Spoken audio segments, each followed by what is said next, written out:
So there are some concerning findings in this report, Vinny. How worried do you think the UK should be?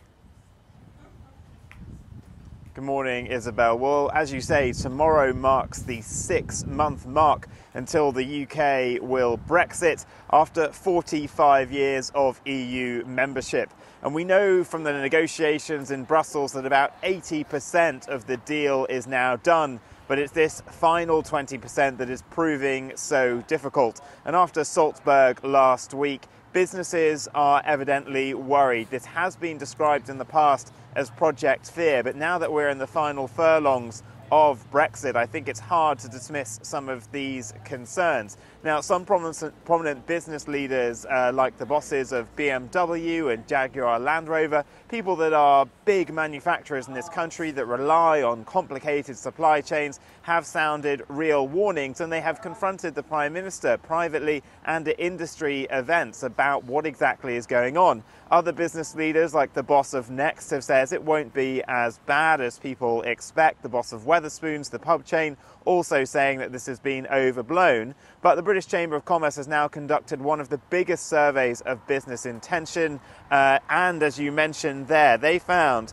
that nearly 2/3 of firms aren't prepared for Brexit. And in the event of no deal, many would cut investment and recruitment plans. And 1/5 would say that they would move part or all of their business to the EU.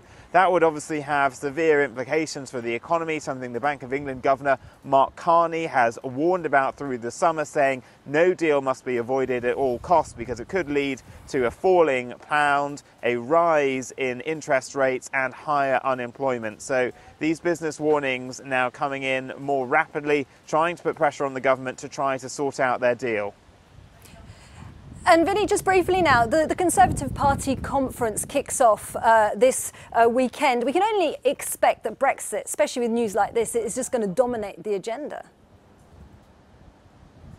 It is absolutely going to dominate the agenda for the Conservatives in Birmingham. And the first salvo really has already been fired. Boris Johnson, the former Foreign Secretary, has used his Telegraph column this week, normally published on a Monday. He's put it out today with his Brexit plan. He says that they need to chuck Chequers to take a super Canada deal. He says the Prime Minister's plan is a moral and intellectual humiliation, and that his ideas can be done without a hard border in Northern Ireland if you move the checks to elsewhere in the Republic and Northern Ireland. Now, there's not much new in this, but the timing, of course, is important. Boris Johnson wants to be Prime Minister. It is lifelong ambition to be so. He is going to be making a rival speech to the Prime Minister at the conference next week, the night before her own speech. So I think we're going to see now whether Boris Johnson is serious about trying to take the leadership from her at this conference, because I think it'll very much be a divided party we see in Birmingham. And once conference season is done,